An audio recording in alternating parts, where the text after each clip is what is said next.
de contraportada con el maestro Alfonso Zárate. Bien, ya son las 6:42 y saludamos con gusto esta tarde al maestro Zárate. ¿Cómo está, maestro? Bien, Héctor, gracias. ¿Usted? Pues bien, oiga, con este asunto de las desapariciones, se acuerda seguramente, vamos a este episodio de la Guerra Sucia, sí, y sus consecuencias posteriores, que 70. pues es una, digamos que es una etapa, episodio negro en la historia de México, y se hablaban de cientos de desaparecidos, sí, ¿no?, como parte de esa Guerra Sucia. Pero las cifras que hoy conocemos, en esos tiempos recientes, pues nos hablan hasta de 22,000, 23,000 personas que están desaparecidas. Y caray, o sea, ya viendo solamente esa cifra es brutal, pues, y además sigue sucediendo.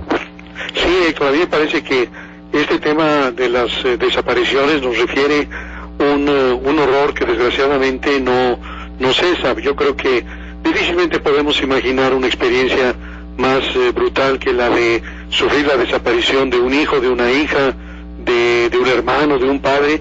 Y por desgracia, pues sí, son miles y miles las familias que en distintos rumbos del país viven con esta angustia de no saber el paradero de alguien tan cercano que muchas veces salió de la casa como todas las mañanas y nunca regresó. En algunos casos hay testimonios de comandos armados que se llevaron a quien hoy está desaparecido, y el representante del Alto Comisionado de las Naciones Unidas, Jesús Peña Palacios, calcula que el 30% de las personas cuyo paradero se desconoce en México entre 2006 y 2014 tienen menos de 18 años, lo cual nos da una cifra todavía, digamos, más horripilante de más de 6,000 niños, niñas y adolescentes desaparecidos, efectivamente de un total de más de 20,000 que son los que se tienen ubicados. Y bueno, hace unos meses, un poco más de un año, nos estremecimos ante el conocimiento de lo que ocurrió aquella noche trágica en Iguala, y con la enorme presión nacional e internacional se hacen búsquedas de fosas en distintos municipios del estado de Guerrero, y bueno, van apareciendo fosas clandestinas en las cuales están sepultados muchos de los desaparecidos de años recientes, y lamentablemente nos movemos de Guerrero hacia Veracruz, por ejemplo.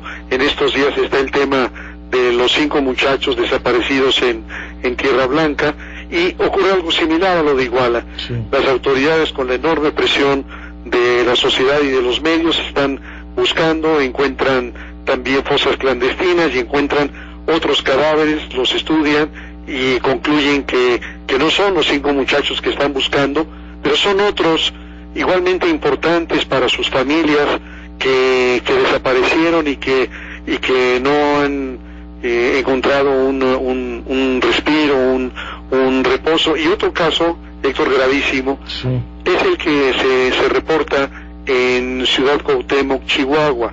En solo 8 años, de 2008 a 2015, suman más de 300 los desaparecidos documentados, y el presidente municipal dice que son producto de la guerra entre los cárteles, pero yo creo que esta explicación no convence o no convence del todo.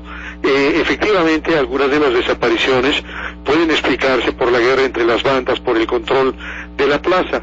Sin embargo, algunos estudiosos niegan que la mayoría de los desaparecidos se expliquen por estas disputas, más bien apuntan hacia otras interpretaciones. Por ejemplo, que en algunos casos se trata de secuestros, y entonces los delincuentes buscan obtener un pago por el rescate. En otros casos, las desapariciones tienen que ver con la negativa a pagar las extorsiones, es decir, se niegan a pagar el derecho de piso y o queman el negocio, la tiendita, el taller, o desaparecen al propietario. Y en el caso de mujeres, que lamentablemente es un porcentaje también importante, puede tratarse de la trata de personas, y también un hecho muy perturbador, que en aquellas poblaciones en donde un cártel se convierte en el verdadero poder, en el factotum, porque tiene doblegados o cómplices a las autoridades de distinto tipo, estos sicarios pueden llevarse a una mujer por puro gusto, ¿sí? O incluso convertir algo tan intrascendente como un incidente de tránsito.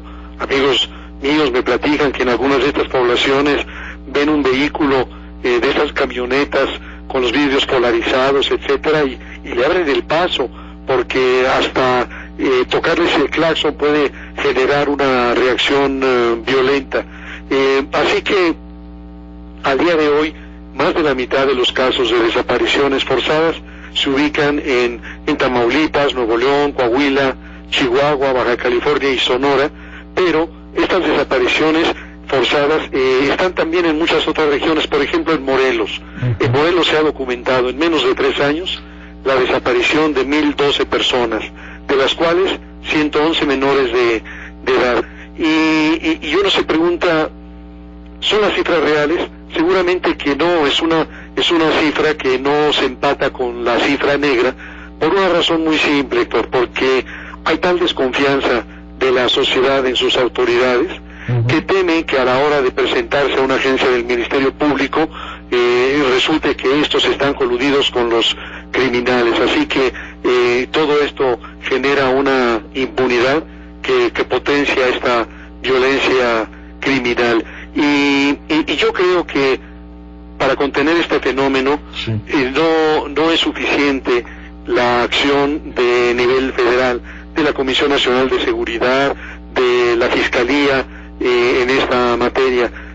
Tiene que haber un compromiso real de los gobernadores, y creo que aquí lo que tenemos es gobernadores como César Duarte en Chihuahua, como Egidio Torre en Tamaulipas, como Graco Ramírez de Morelos o Javier Duarte de Veracruz, que son unos simuladores, que realmente hacen muy poco. Así que si queremos realmente poner un alto a este fenómeno, necesitamos generar una presión que sacuda a los gobernadores que hasta el día de hoy básicamente simulan.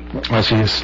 Pues muy bien, maestro, le agradezco su comentario y pues le mando un saludo, un abrazo. Igualmente un abrazo, Héctor. El maestro Alfonso Zárate.